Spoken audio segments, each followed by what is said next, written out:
Muchas personas pueden meterse al crimen organizado. Hacen rituales, van a cementerios, desentierran cadáveres, se vuelven nahuales, pactan con brujas, invocan demonios.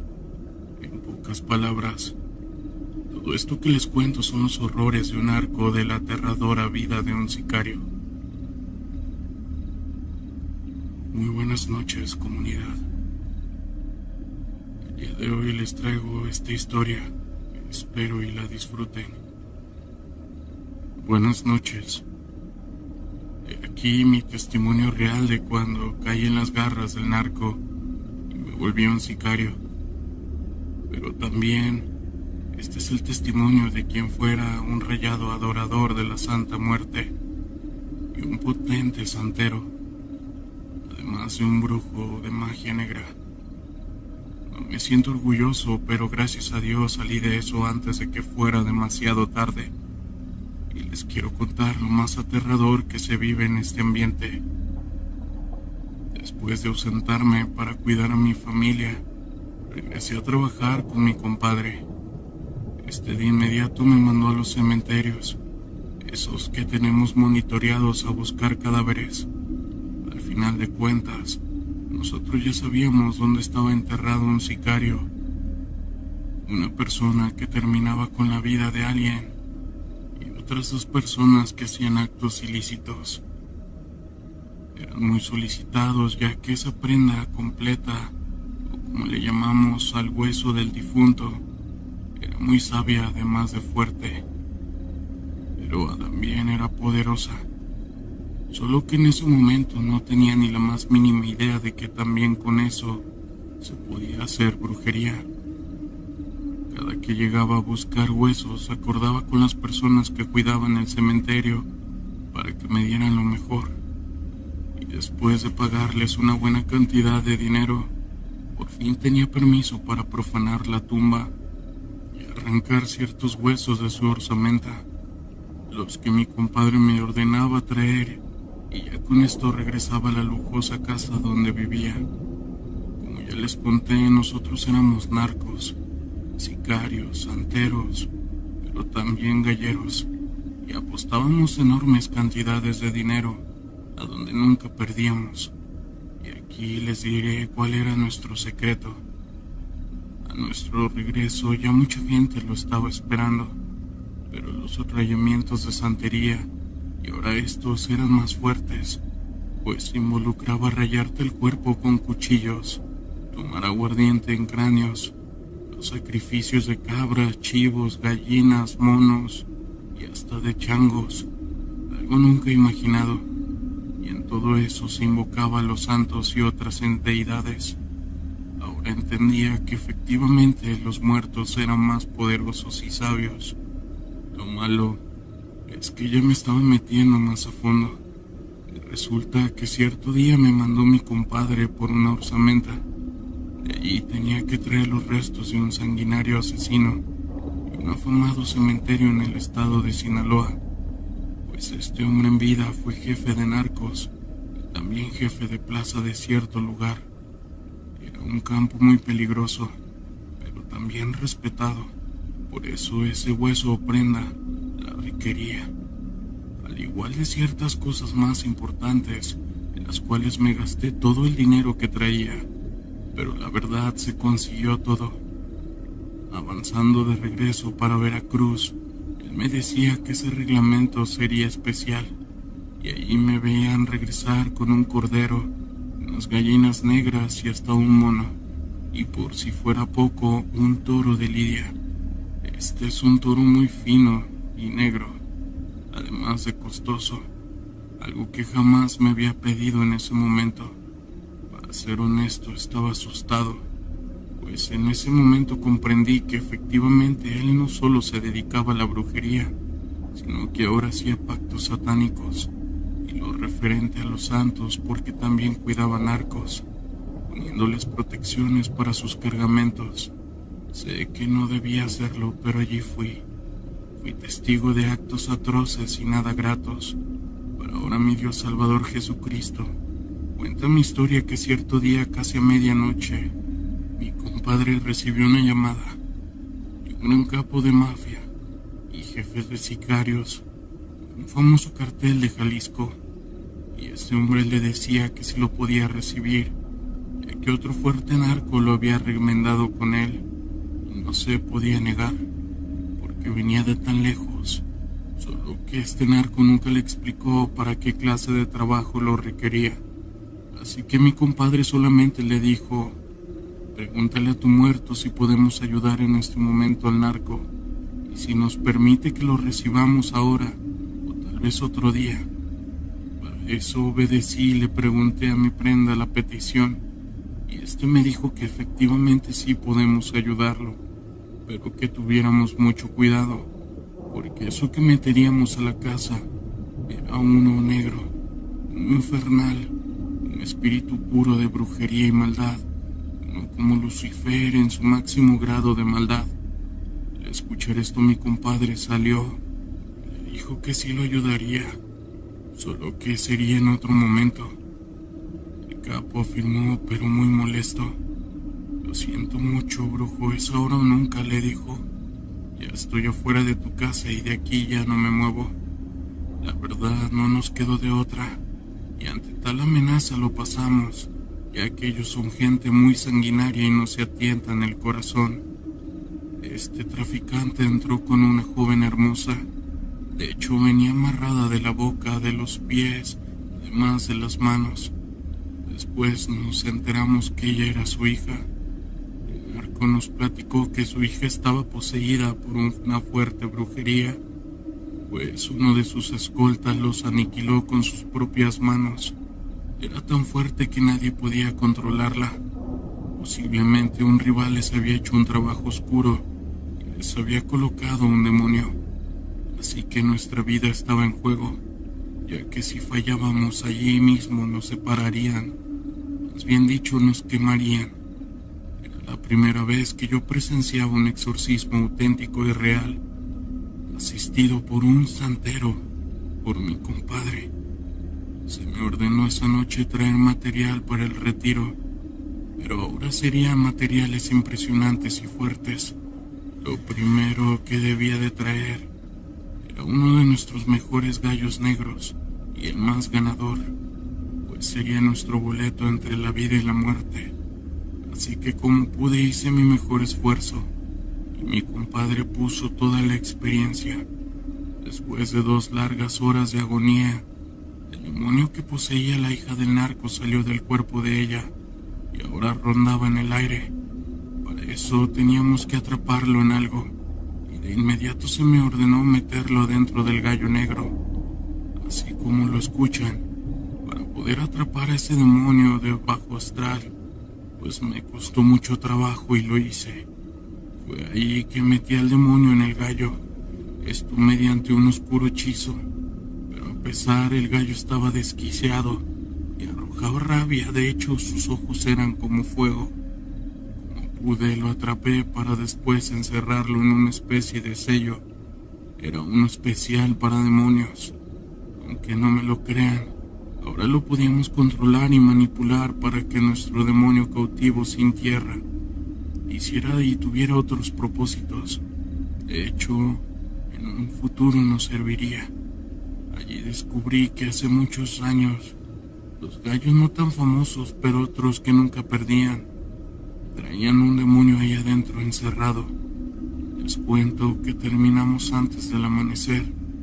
La chica sanó por completo, y ese día el narco le besó la mano a mi compadre, el sacerdote santero. Le pagó con joyas, dinero, armas, y material del que traficaban un sinfín de vicios. Además, también eran perdiciones por el ser humano. Y a mí esto me dijo el capo: tú sí que tienes agallas, hermano. Dame tu número y si me ayudas en la primera entrega te daré tu ganancia, la de todo un año. Acepto que desde ese momento me convertí en un sicario, uno muy despiadado y sin corazón.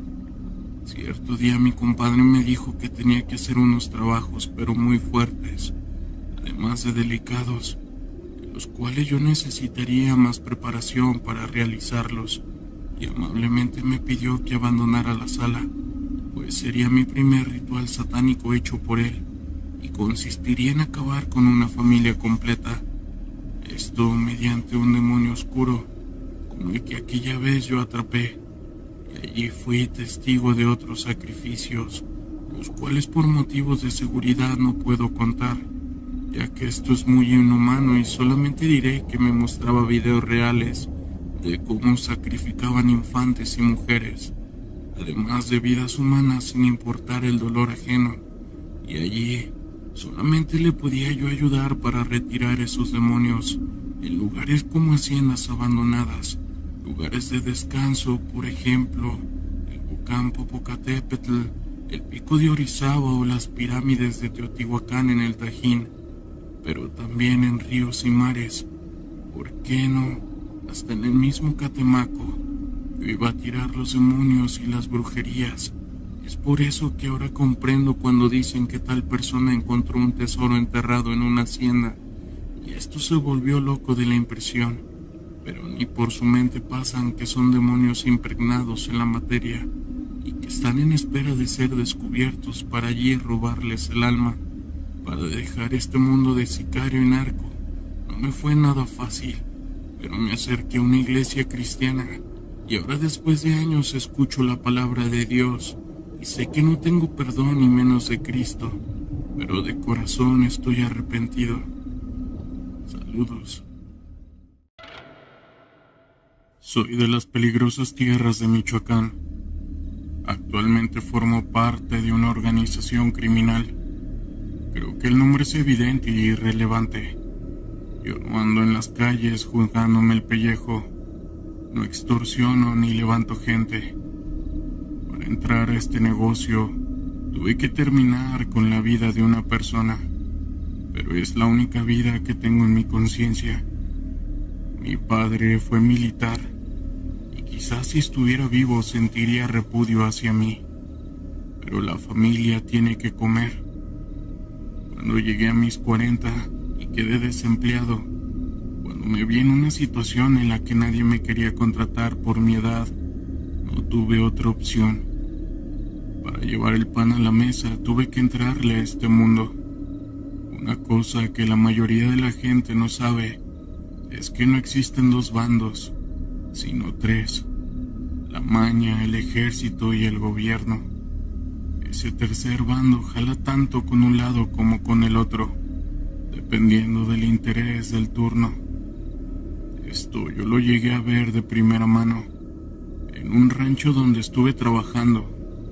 Me tocó recibir generales y hasta licenciados gringos.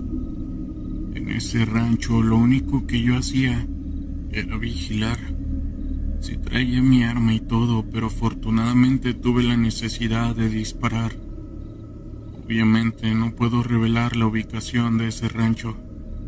El mismo se utilizaba para varias cosas. Todo era en cuestión de negocios, fiestas, despampanantes, pero la principal función del rancho era servir como campo de concentración, por llamarle de alguna forma. Ahí llevaban a los que levantaban, a los que debían, a los sapos, a los sobrevivientes de algún enfrentamiento, básicamente a cualquiera al que quisieran terminar con su vida. Pero también se utilizaba como campo de entrenamiento. Hace algunos meses en televisión salió una noticia sobre un esqueleto de un infante. Había sido trasladado con motivos desconocidos. No se trata de un caso aislado en México. Existe un gran mercado de compra y venta de restos humanos. La gran mayoría de las compras son de sectas y ese tipo de organizaciones. Pero hay otro grupo que también solicita el servicio. Se trata de estudiantes de medicina o forenses. Así se financiaba el rancho. Terminaban a quienes tenían que terminar y luego vendían los restos. Algunas veces había tanta demanda que se daba la orden de levantar personas al azar. Me tocó ver todo tipo de cosas que romperían la cordura de cualquier persona. Llevo años teniendo pesadillas constantes. Prácticamente me despierto gritando todas las madrugadas. pues las terribles cosas que he tenido que ver me persiguen cada segundo, pero sin duda alguna lo más aterrador que me tocó ver fue al nahual. Lo tenían encerrado en una bodega. Había sido el regalo de una bruja. Este obsequio había sido porque el patrón le había donado una gran suma de dinero. Aún recuerdo la primera vez que lo vi. La piel de la criatura era púrpura, de una tonalidad muy oscura, casi de color negro. Algunas zonas de su cuerpo contaban con pelaje, pero no de forma uniforme. Su hocico era gigantesco, sus extremidades largas y delgadas. Sus ojos eran de color naranja, pero cuando lo alimentaban le cambiaban de color y se volvían rojos. Las garras con las que desgarraba la carne de su comida eran filosas, además de gruesas. Eran más o menos del tamaño de un caballo adulto. Las facciones de su cara recordaban levemente al rostro de una persona. Esa bestia disfrutaba ser alimentada. Sonreía de forma macabra cada que escuchaba los pasos de la siguiente persona que le serviría de postre. Esa expresión en su cara era como la de un ser totalmente desequilibrado. Sus orejas tenían forma como de rombo. No tenía nariz, solo tenía 2 orificios que le servirían para respirar. Esos orificios a mí me daban muchísimo asco. Lo que ocurría era que cuando esa cosa ingería sangre, se le salía por los orificios. El nahual tenía un terrible humor. Exigía ser alimentado cada 3 horas. Cuando se pasaba el tiempo, aunque fuera por minutos, la bestia comenzaba a hacer mucho escándalo. Jalaba las cadenas que lo mantenían sujeto a la pared y también gruñía con desesperación. Y lo peor que podía pasar era llevarle la comida. Cuando el nahual ya estaba molesto, se comportaba de forma hostil y hasta amenazaba con comerse al que le entregaba la comida. La bestia solía pararse en sus patas traseras. Esto lo hacía para intimidar a su comida. Le gustaba que estuvieran asustados al momento de devorarlos. No comía ancianos. Sí le daban mujeres, pero no para comer. No sé qué edad tenía el nahual, pero ya era grande. Se sabía por el tamaño de sus cuernos. La bruja que le obsequió el nahual al patrón le dijo que los cuernos de los nahuales indican su edad. Advirtió que no debían ser limados ni cortados, ya que eso podría causar la muerte de la criatura. Por cierto, esos cuernos eran parecidos a los de los venados. La bodega donde tenían viviendo el nahual apestaba. Era demasiado feo el olor. Siempre había gusanos, pero no eran de los cadáveres. Como dije, todos los restos eran vendidos. Los gusanos salientes del lomo de la horrible criatura a diario le brotaban. Esa bodega solo se limpiaba una vez al mes, por más extraño que pueda parecer.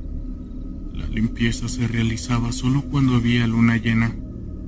La primera ocasión que me ordenaron limpiar la bodega protesté, por miedo, claro, pero luego de burlarse de mí me aclararon que el nahual era inofensivo. Esto durante las noches de luna llena. No insistí con mi protesta, ya que eso me hubiera hecho ganador de una bala entre ceja y ceja. Así que, convencido de que estaba cometiendo un grave error, fui a limpiar la bodega. Para mi sorpresa, el nahual estaba inmóvil, mirando hacia arriba. Ni siquiera respiraba, tampoco parpadeaba. Parecía que se había petrificado. Pude limpiar sin problemas, aunque con miedo claramente. Había una persona encargada de tratar todos los asuntos que estaban relacionados con el nahual. Era el que la mayoría de las veces le llevaba la comida. Le decíamos el cocinero. A mí me tocaba apoyar de vez en cuando. Yo calculo que llegué a ver al nahual unas 50 o 60 veces. Muchas más de las que me hubiera gustado. Demasiadas. Jamás olvidaré la última noche que estuve en el rancho. Yo andaba dando mi recorrido nocturno. Al momento de pasar cerca de la bodega donde estaba este nahual, me percaté que había un boquete en uno de los muros, y al asomarme, me di cuenta que la bestia ya no estaba en el interior. De inmediato avisé por radio, y comenzó una corredera por todo el rancho. Todos le teníamos más pavor al patrón que al nahual. Por cierto, el patrón se refugió en su helicóptero, listo para el despegue, en caso de que se desatara una matanza. Todos andábamos con arma en mano. La orden era no dejar que el nahual saliera del rancho, y si teníamos que terminar con su vida, pues ni modo. Yo me subí a una cuatrimoto y me fui por el camino que llevaba directo al campo, cuando de forma súbita e inesperada, el nahual apareció frente a mí. Esa noche estaba nublada, así que en realidad solo podía ver la sombra del monstruo, pero por su tamaño y los cuernos, fue que me quedó claro que se trataba del nahual. Informe de la ubicación. Yo me quedé completamente quieto en lo que se arrimaban los refuerzos. Esa cosa solo me miraba expectante. Yo esperaba que me atacara y creo que el nahual esperaba lo mismo de mí. En cuanto la bestia se percató que venía más gente, se puso agresivo y se me aventó. Me volteó con todo y cuatrimoto. Él hubiera terminado con mi vida si no fuera porque todos empezaron a disparar. Yo ya no pude ayudar en nada, ya que la cuatrimoto me había caído encima de una pierna y me encontraba gravemente herido. Nunca perdí el conocimiento, pero por momentos sí dejaba de estar consciente de lo que ocurría a mi alrededor. Así que no puedo decir cómo fue que regresaron al nahual a su bodega, y tampoco sé cómo fue que lo volvieron a encadenar. El doctor del rancho curó mis heridas. Luego de eso hablé con el patrón y le pedí que de favor me moviera a otra parte, que ya no quería estar en el rancho. Aceptó mi petición. No porque yo fuera alguien importante, pero ya había encontrado su valioso nahual. Desde ese día hasta la fecha estoy en un puesto de películas piratas. Mi función, claramente, no es el de la venta de discos. Yo reporto todo el movimiento que ocurre allí en mi área. Estoy más tranquilo. Me llevo algún dinero extra y lo más importante, no he tenido que volver a acercarme al asqueroso nahual. Lo cierto es que por años me callé todo esto. Tampoco estoy revelando nada demasiado preciso, así que no me estoy metiendo en problemas. Lo cuento porque hace poco me enteré que un amigo que yo tenía en la primaria terminó haciendo comida de este nahual. No busco hacerme famoso ni nada. Es solo que en cualquier momento me pueden levantar los soldados, y pues ahí cuelgo los tenis. Y la verdad, no me gustaría llevarme este asunto a la tumba. Solo me gustaría decir algo más. Nunca se metan en esas cosas. Es feo si se gana bien, no te hace rico, pero terminan con tu vida. El costo puede ser demasiado alto. Además, el día que yo ya no esté, no sé qué pasará con mi familia y tener eso en la cabeza todo el tiempo es demasiado pesado. Saludos. No puedo revelar mi identidad. Si me atrevo a contar esto es porque considero que ya ha pasado el tiempo suficiente desde que pude alejarme del crimen organizado. Estar metido en este negocio es mucho más complicado de lo que parece. Uno en realidad nunca tiene del todo claro para quién trabaja. Si tienes tu jefe directo y posiblemente conozcas al jefe de tu jefe, pero mientras más uno pregunta, todo se va volviendo más confuso, hasta el punto que la línea que separa el crimen organizado de las instituciones se va borrando hasta que se pierde. Se dicen muchas cosas sobre quienes terminan dentro de esto, pero hay una triste realidad que mucha gente prefiere ignorar.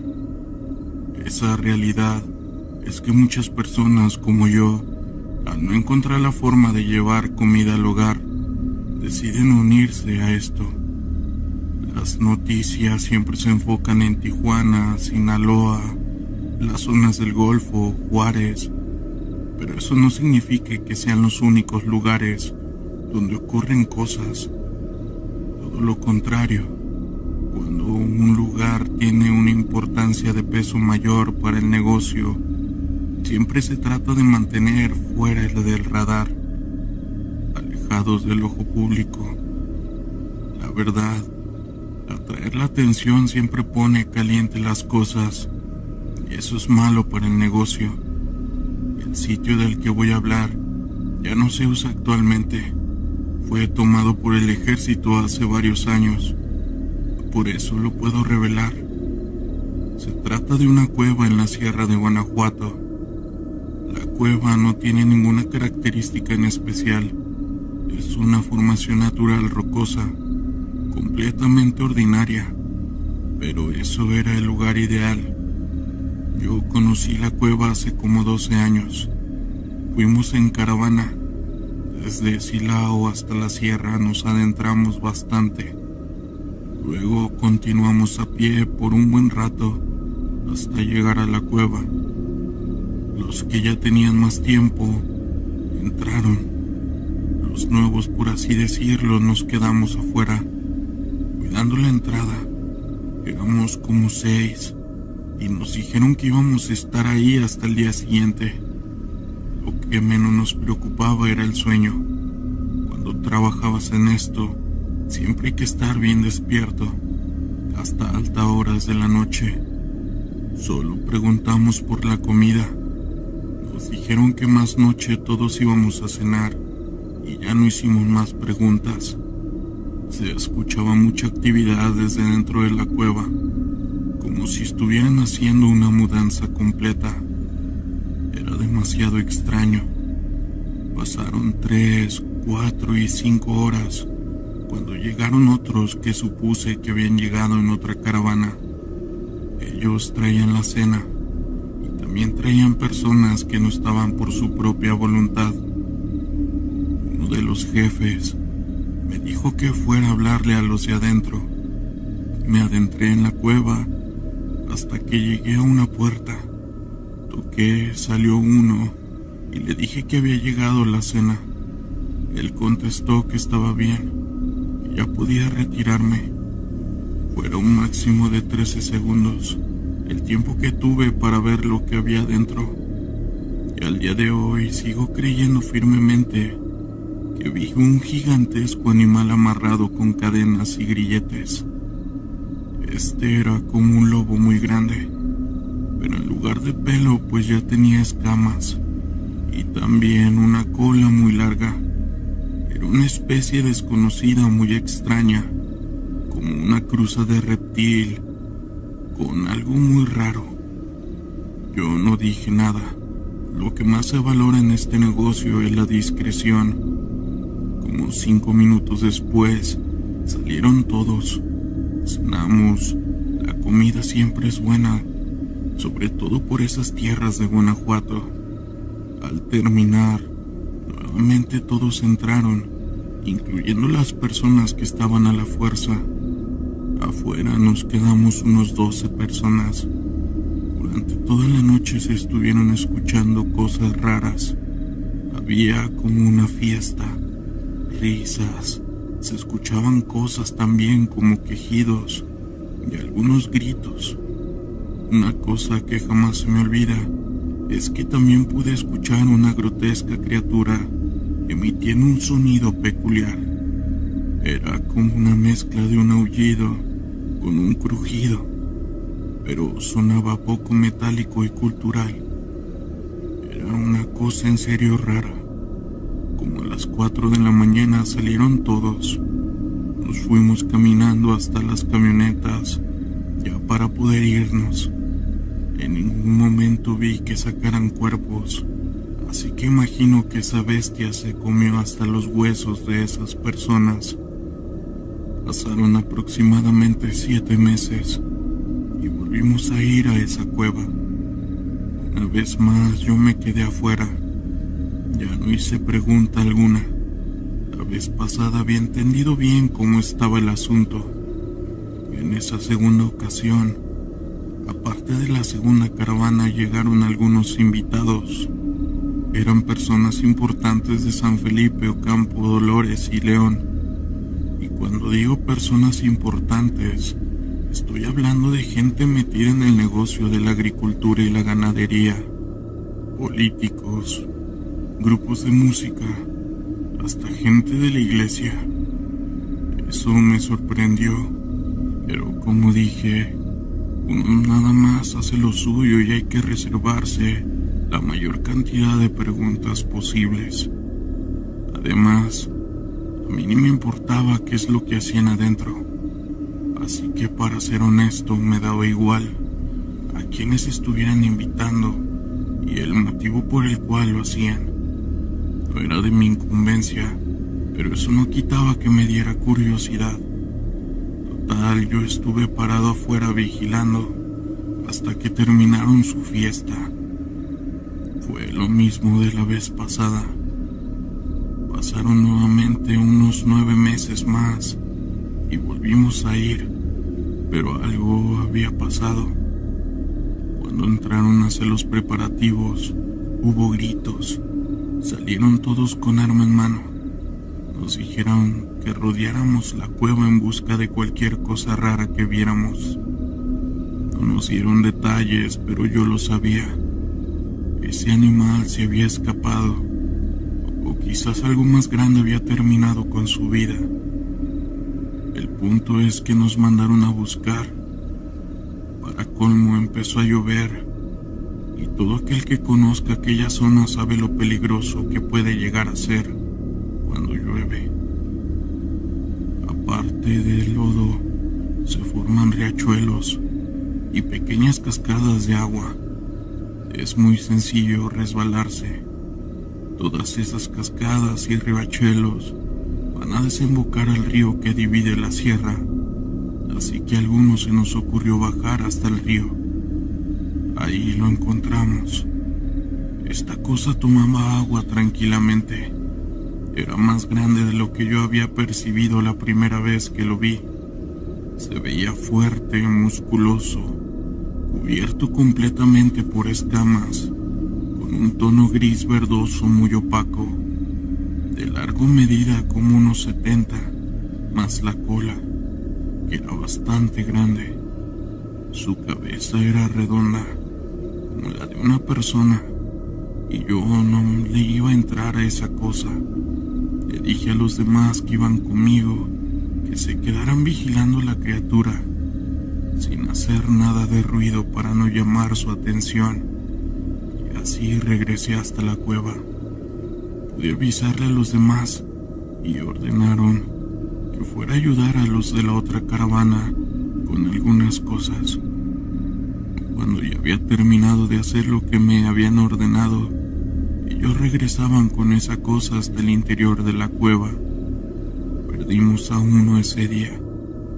Pasó más de un año para que volviéramos a esa cueva, pero en aquella ocasión iba a ser diferente. Todavía no llegaba la segunda caravana cuando vimos un helicóptero militar. Sabíamos lo que eso significaba. Nos preparamos para el enfrentamiento. Inmediatamente nos comunicamos con la otra caravana, que ya estaban en pleno enfrentamiento con los militares. Subimos a los vehículos y tratamos de improvisar una emboscada contra los soldados, pero ellos no superaban en número y poco pudimos hacer. Escapamos los que pudimos. Los militares se hicieron con la cueva. Desconozco si conservaron al monstruo o si terminaron con su vida. Jamás volvimos a esa zona y jamás volví a ver esa cosa. 6 años después se me presentó la oportunidad de dejar ese mundo y la verdad no lo dudé ni un segundo. Tuve que vivir escondido por mucho tiempo, esperando a que todos se olvidaran de mí. No mucha gente tiene una segunda oportunidad, por eso yo me considero afortunado. Todavía no tengo del todo claro qué rayos era esa cosa. Quizás era una, incluso algo que no pertenece a este mundo, O a lo mejor simplemente se trataba de alguna especie nunca antes vista. Honestamente no lo sé. Bienvenidos a un video más de historias de terror de la internet. Estamos de regreso con un nuevo video. Les agradecería mucho su apoyo en el canal con sus likes y comentarios. Entre más grande sea nuestra comunidad, más historias tendremos para compartir. Y si quieren hacerlo, pueden enviarla al correo que está en la descripción del video. Sin más, comenzamos. Ni siquiera sé cómo empezar. Perdóneme si le doy vueltas a todo. No sé cómo escribir un relato, pero tenía la necesidad de contarlo. Sé que todos se han visto en las noticias o también en las redes sociales. Noticias sobre, encobijados, gente fallecida que a veces se encuentran. Sé que todos podrían pensar que solo son barbaridades que se hacen, pero en algunas ocasiones hay un trasfondo diferente para hacer este tipo de cosas. Creo que fue hace 25 años que empecé a meterme en un mundo del narcotráfico. Del por qué entré, pues en resumen mucha pobreza y descuido de mis padres. Creo que aunque la decisión fue mía, al principio la borrachera, los amigos y más amigos que te malinfluencian, hasta que llegué ahí. Poco a poco te vas abriendo camino. Pero bueno, el tema no es sobre eso.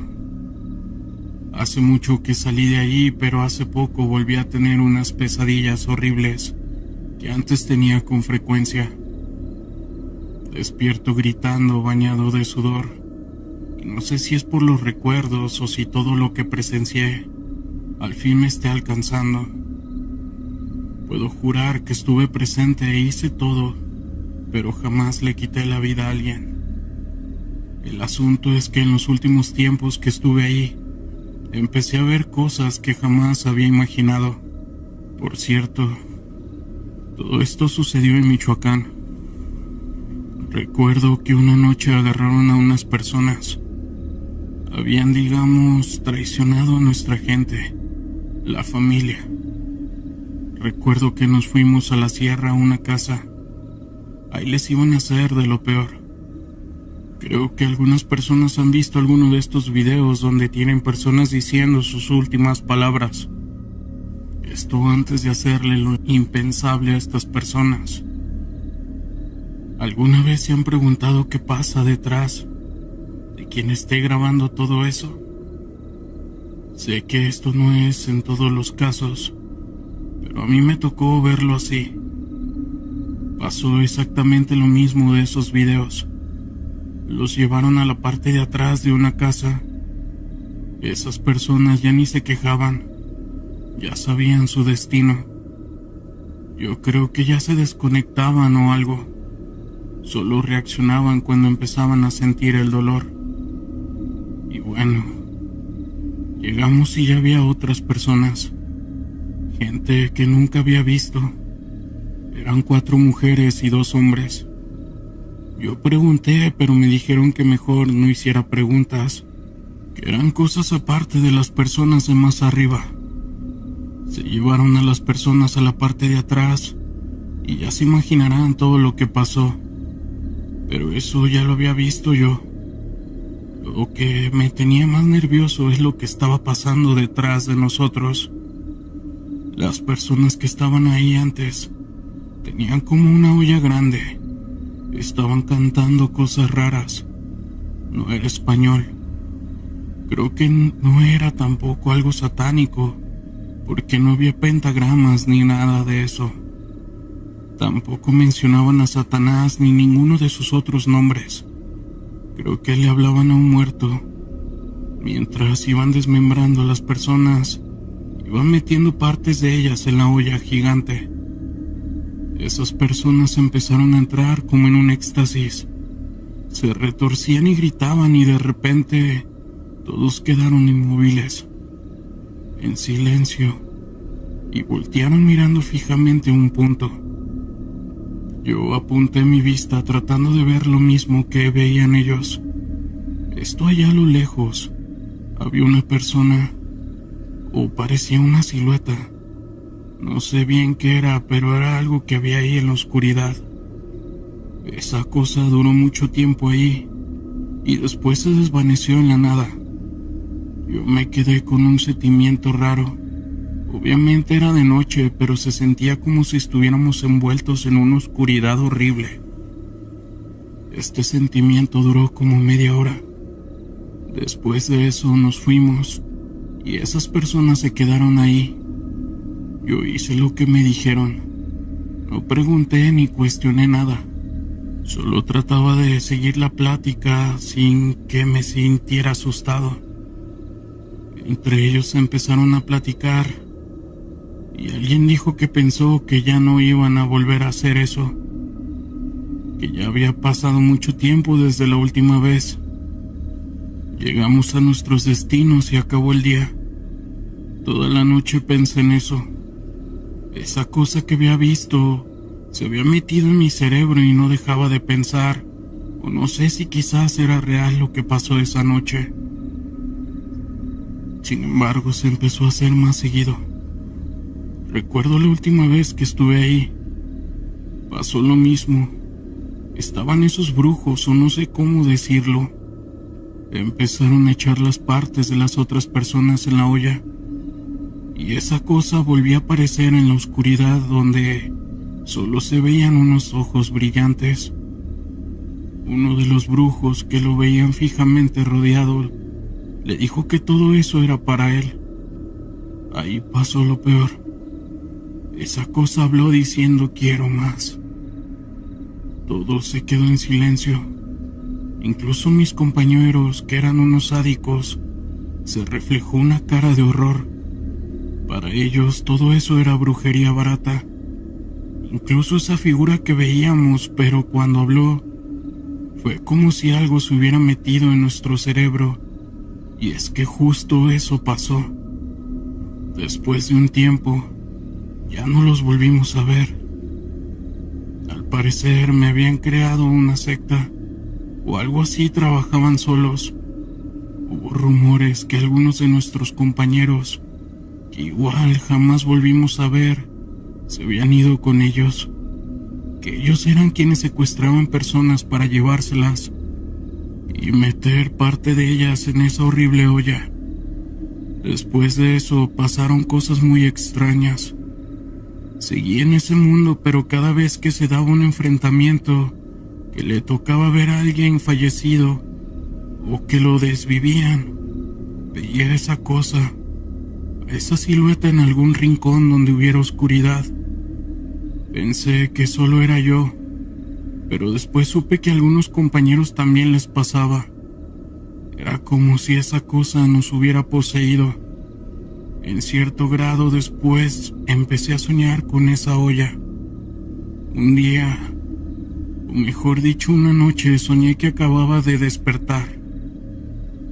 Volteaba a un lado de mi cama y allí estaba esa olla.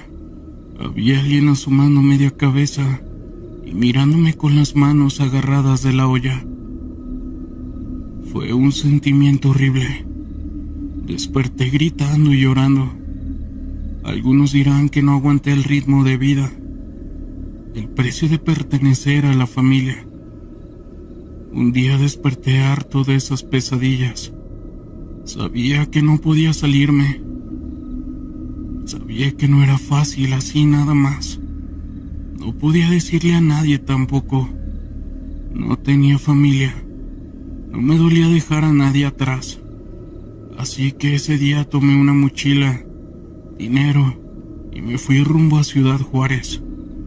Esto para cruzar al otro lado. El camino fue duro. Yo seguía viendo esa cosa en la oscuridad. Cuando logré cruzar fue drástico el cambio. Aunque llevaba algo de dinero, era ilegal y no conocía a nadie.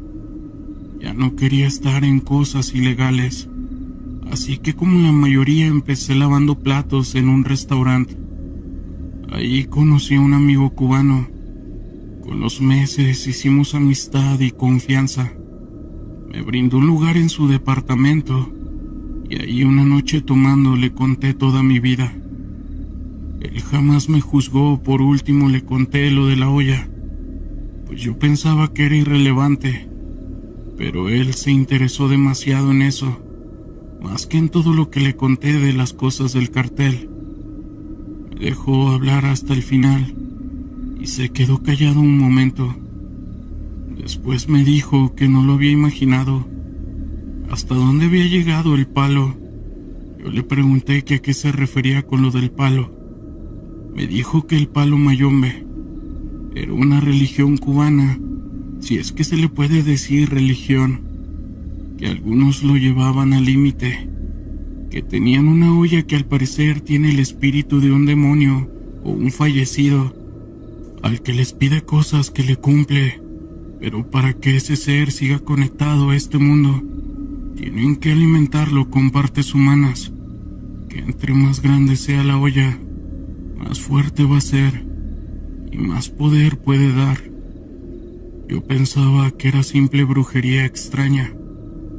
Jamás me hubiera cruzado por la mente que en Michoacán existiera eso, y que ahora quizás siga siendo una secta que solo se dedique a secuestrar o desaparecer personas solo para alimentar a esa olla. Yo seguía con las pesadillas y empecé a tener la paranoia de que venían por mí.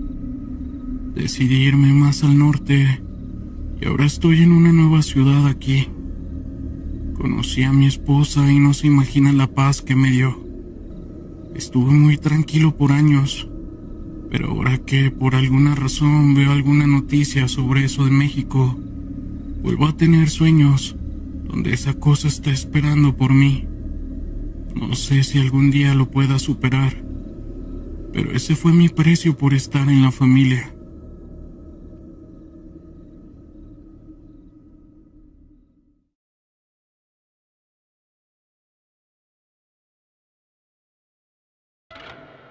Hola, ¿qué tal? Les cuento mi experiencia, que tal vez no sea tanto de terror como las demás, pero tiene algo que ver con algo muy extraño. Te pido por favor que sea anónimo, porque puedo correr peligro. Hace unos años, planeé una visita a Guadalajara con un amigo que vivía allá. Entre nuestros planes estaba irnos de antro, como algunas otras veces ya lo habíamos hecho. Ir a recorrer muchos lugares de Guadalajara, comer y visitar a los amigos. Llegó el esperado día que habíamos quedado y tomé el camión desde mi ciudad. Llegué a Guadalajara y tomé un taxi hasta la casa de mi amigo. Él no se encontraba, pero después de 5 minutos llegó. Lo saludé y lo típico, una plática habitual, ponernos al día. Le dije que me iba a bañar y alistar para irnos al centro. Y ya saben, a los antros. Él solo sonrió y dijo que estaba bien, que se iba a salir un momento, pero que regresaba por mí. Me alisté y todo. Llegó y me vio y me dijo vámonos, pero primero vamos a pasar a mi trabajo. Tengo que pasar por unas cosas. Nos dirigimos a su carro y nos fuimos a una colonia que se veía muy abandonada. Puedo asegurarles que hasta los perros estaban enfermos y abandonados. Por donde volteara, se podía ver la miseria y drogadicción. Fuimos a una casa que se veía lujosa y de una familia pudiente. Llegamos y todo bien. Salió un hombre que tan solo con verlo se le veía el demonio adentro. Su energía era muy pesada y al mínimo error en la plática maldecía. Mi amigo estuvo platicando con él a solas y yo estaba sentado ahí en el pasillo. Cuando el hombre salió, pidió unas bolsas de hielo y cena. En En esa casa, a pesar de ser una casa llena de lujos y tecnología por dentro, tenía una atmósfera, una mala vibra. Había algo que te hacía sentir incómodo y vulnerable a cualquier cosa. Yo le decía a mi amigo que nos fuéramos a donde habíamos planeado ya. Él me miró y me dijo que ahorita nos íbamos, pero el tipo dijo con una voz dura que lo ocupaba ahí. Yo sospechaba que eso no estaba bien, y al preguntar de qué se trataba esto, resultó que era un jefe de plaza. No me quedó más que aguantarme y callarme. El tipo me hacía preguntas y yo le contestaba un poco dudoso. Le mentí en algunas cosas, pero él me decía: estás mintiendo. De alguna manera, él tenía ese don o sabía leer la mente. Yo solo sonreía un poco nervioso. Empezó a llegar más gente a la casa, y con ello el alcohol y sustancias. Me limité a tomar solo unas cuantas cervezas. Yo soy de los que no toma más que una o dos, pero sabía que en cualquier momento me podían llegar a hacer pedazos. Ya de entrada a la madrugada, decidí entrar al baño. Al entrar me quedé helado. Me llevé una sorpresa aterradora. Había un altar con cosas raras: huesos, flores, canela, frutas, cigarros, y había una cabeza humana en un frasco. Eso me bajó la sangre hasta los pies. Le dije a mi amigo que me llevara a casa, que ya no quería estar ahí. El nervioso dijo que tenía que pedir permiso para ver si me podía ir yo, pero el tipo solo soltó una carcajada de maldad y respondió: ¿a poco ya te vas?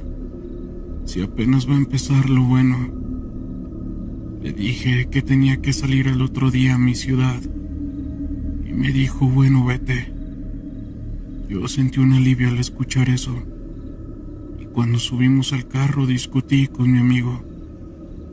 Le dije que en eso no habíamos quedado.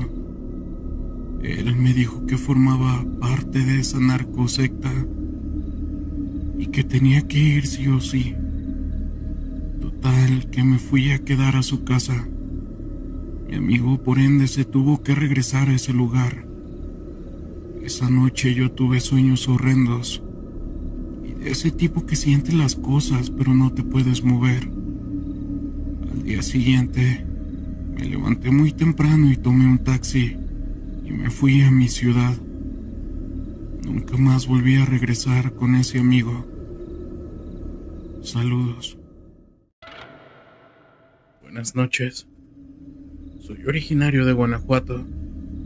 Crecí escuchando leyendas sobre brujas.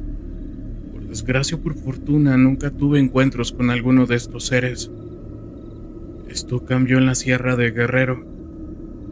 Me dicen el Ala.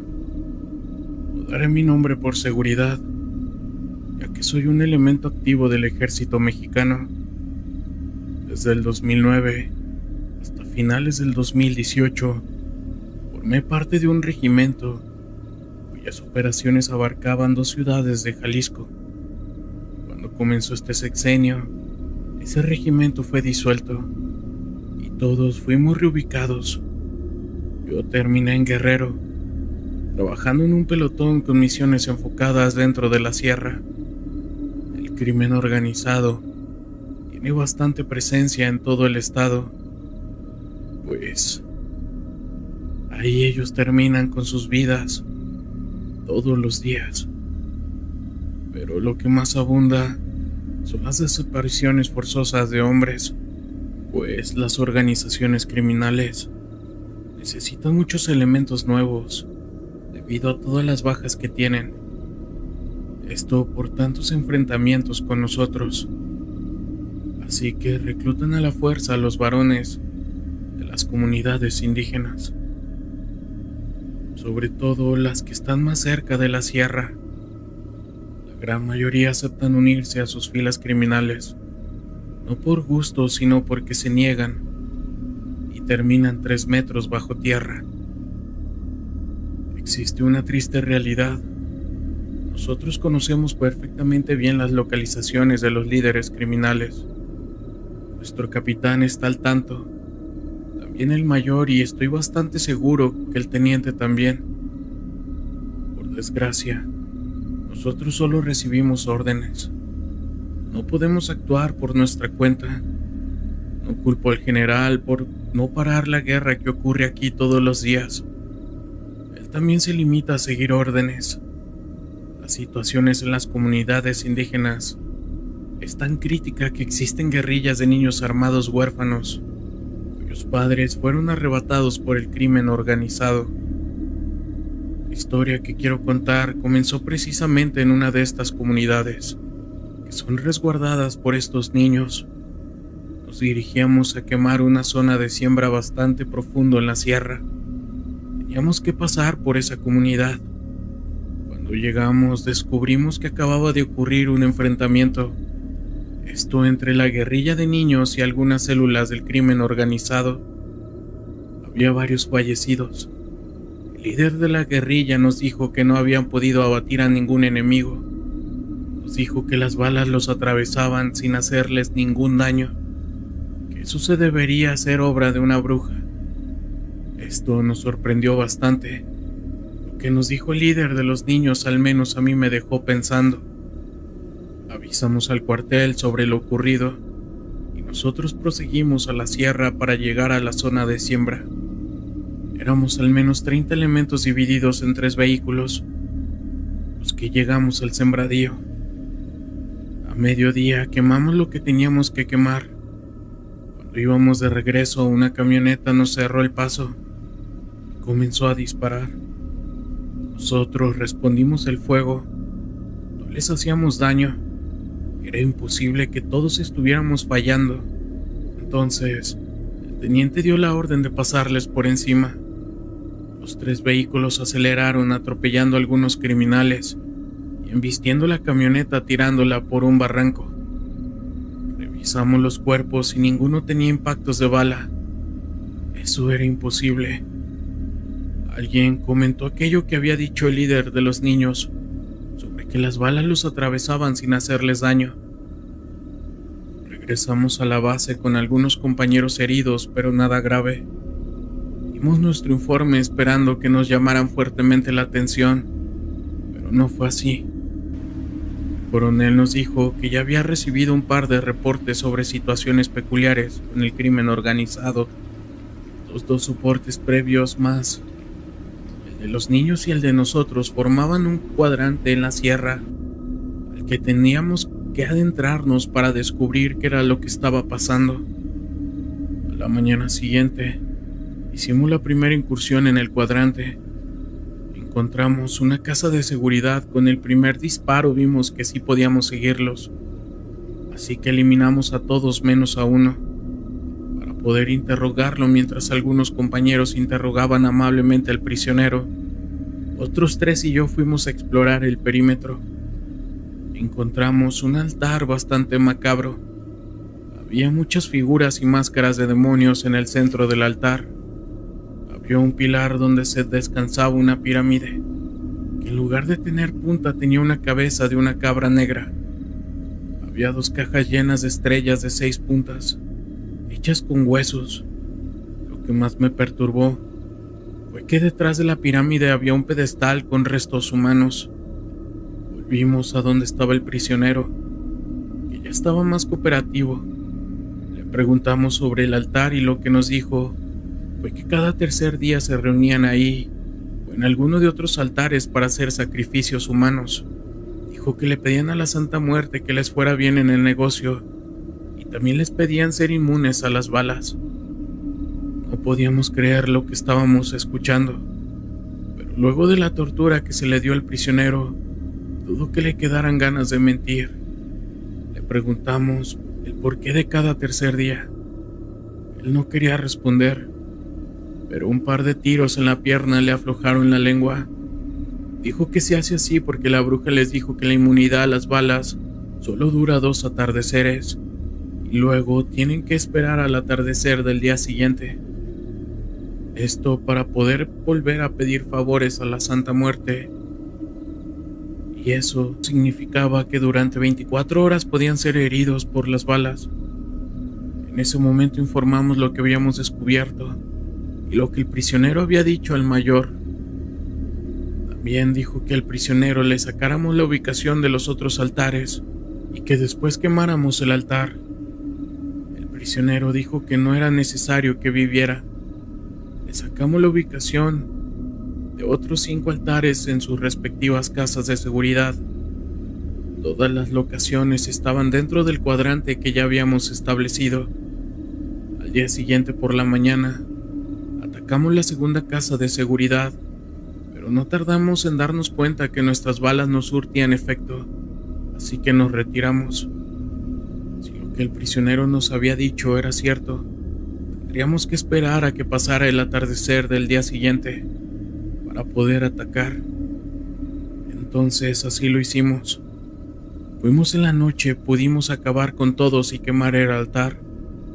Al día siguiente por la mañana, atacamos la tercera casa de seguridad. Nos esperamos al anochecer del tercer día para atacar la cuarta casa y al amanecer la quinta en cuanto llegó el atardecer. Estuvimos esperando un ataque por parte del crimen. El ataque nunca llegó y eso era extraño.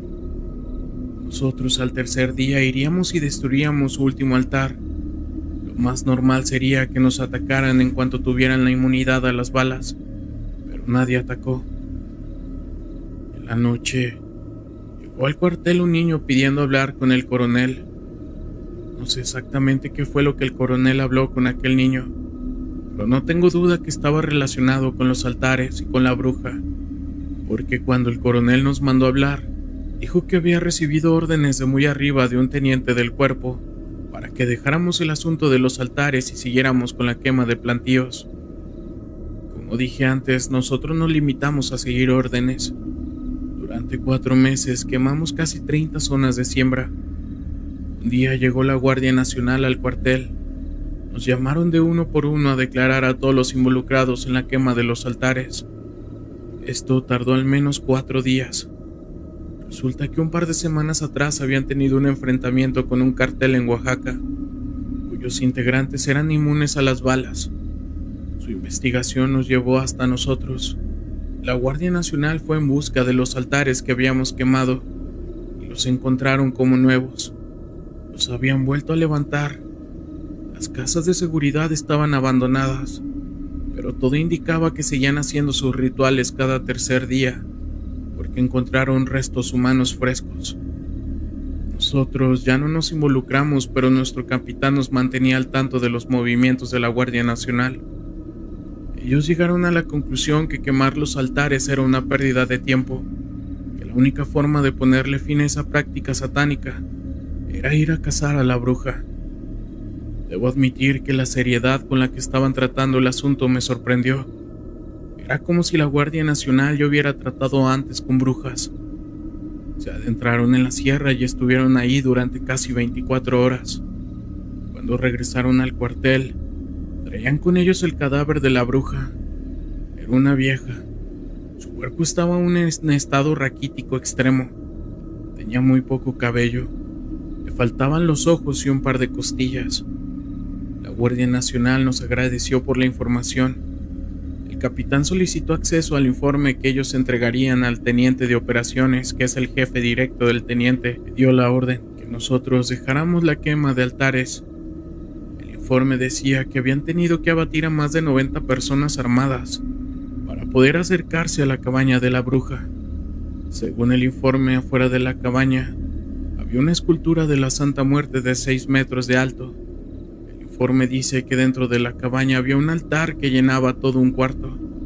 Había cráneos pequeños, grandes cirios negros libros en idiomas desconocidos, brazos recién cortados, y se hace mucho énfasis en un símbolo. Lo describen como un pentagrama unido a un triángulo en el informe, que menciona que ese mismo símbolo Fue encontrado en una de las casas de seguridad del cártel de Oaxaca que era inmune a las balas. Y bien, comunidad, espero que hayan disfrutado de este relato. Si eres nuevo por aquí, te invito a suscribirte, que compartas este video, le des like, lo comentes.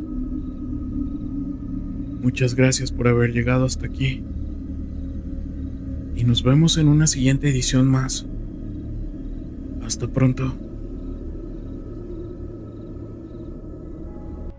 Historias de terror de la internet.